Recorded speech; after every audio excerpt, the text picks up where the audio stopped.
cenedl heb iaith yw cenedl heb galon. A nation without language is a nation without heart. In a world that's increasingly globalised, why does a small language like Welsh matter? Cymraeg, or Welsh, once spoken by nearly the entire population of Wales, is now spoken by just 29.7% of the people. However, efforts to preserve it show that it's far more than just words, it's an identity. Since the Industrial Revolution, English has increasingly dominated, pushing Welsh and other languages to margins. Today, many young people struggle to connect with their linguistic heritage, and communities are divided over its relevance in a modern world. Earlier this week, I spoke with Ella Dixon, a journalism student in Cardiff University, about the opportunities to use Welsh in Wales and other places. This is what she had to say. While there are some opportunities to use Welsh outside of school or formal settings, they're still relatively limited, especially outside of Welsh-speaking communities. In urban areas, where Welsh is less prevalent, it can be difficult to find spaces where the language is actively used in everyday life. While there are efforts to promote Welsh through media such as television programmes, radio stations and online content, the language often remains confined to specific contexts. Some of you may be wondering, why does it matter? What is it about the Welsh language that is so important to the people of Wales? Some Welsh people say that the Welsh language is a portal to the past and a bridge to the future. For many, speaking it fosters a sense of belonging to a people, a history, and a culture that's uniquely Welsh. Earlier, I spoke with James Whittaker, a former employee of Comisiynydd yr Iaith Gymraeg, or the Welsh Language Commissioner. The Commissioner's office works to ensure that the Welsh language is treated equally to English, promoting its use in public life and safeguarding the rights of Welsh speakers. For me, I think the Welsh language is really the key that unlocks all our unique traditions in Wales. It's through the language that can really connect to the stories, the songs and also the customs that make us who we are as Welsh people, who we uniquely are in Britain. For example, the Eisteddfoda, through to the tales of the Mabinogi, even the way we maybe interpret the world around us in a different way to others, as you can see, for example, in our place names and so on. So I think without it, I feel there's a real risk of losing the priceless parts of our heritage and what makes us maybe different to people from other parts of Britain and other parts of the world.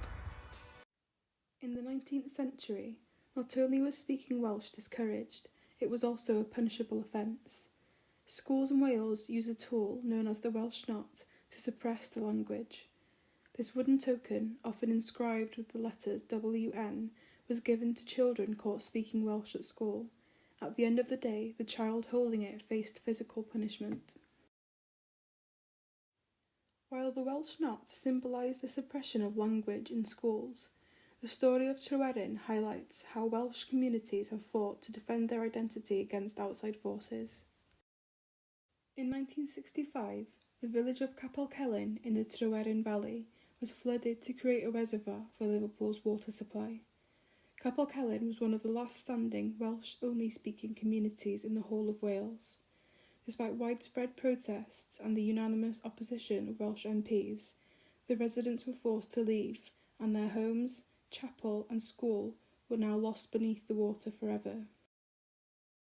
Tryweryn wasn't just about a village, it was about Wales being treated as a colony, with decisions imposed from outside. It became a rallying cry for the Welsh nationalist movement and a turning point in the fight for self-determination.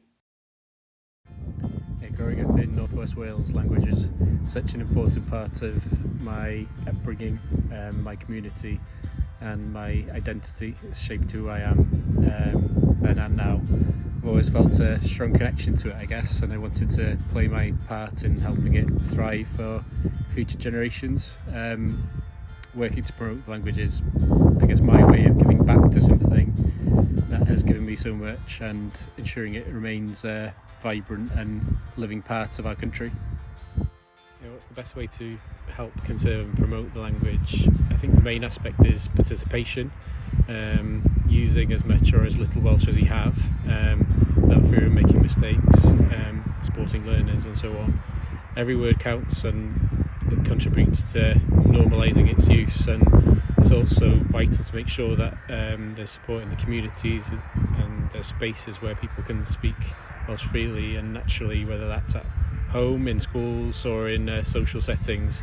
Parents also play a huge role, passing on the language to their children by using it as the household language, or secondly ensuring that they access Welsh medium education. I think together these everyday actions can make a big difference in ensuring that the vitality of the Welsh language for future generations. To help more people speak Welsh, I would focus on integrating the language into everyday life through practical, accessible learning opportunities. This could be achieved by road signs and offering more Welsh language media, and providing free or low-cost Welsh classes in schools or workplaces. Creating a culture where speaking Welsh feels natural and encouraged, rather than a rare or specialised skill, would help normalise the language. In the heart of Wales, the Welsh language continues to shape the minds and experiences of its young speakers. Next, I spoke with Sophie Wynne, a young Welsh speaker from North Wales, whose connection to the language shapes her identity and experiences. Yeah, a little. Welsh makes me think about things in a different way sometimes, like the way that the language puts words together can feel more poetic or just cooler in general. Sometimes things are just easier to say in Welsh, and it feels more natural to express certain emotions in a certain way.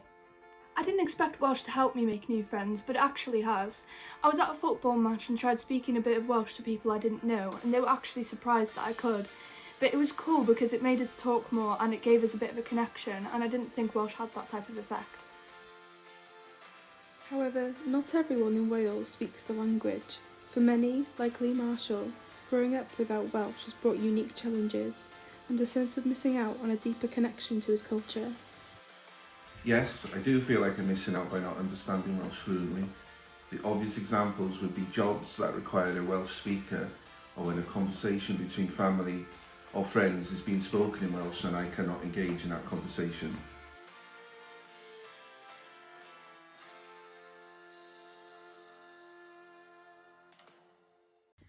The Welsh language is more than just words. It's a thread connecting past, present and future. It tells the story of resilience, pride and identity, whether spoken fluently, learned later in life or simply respected.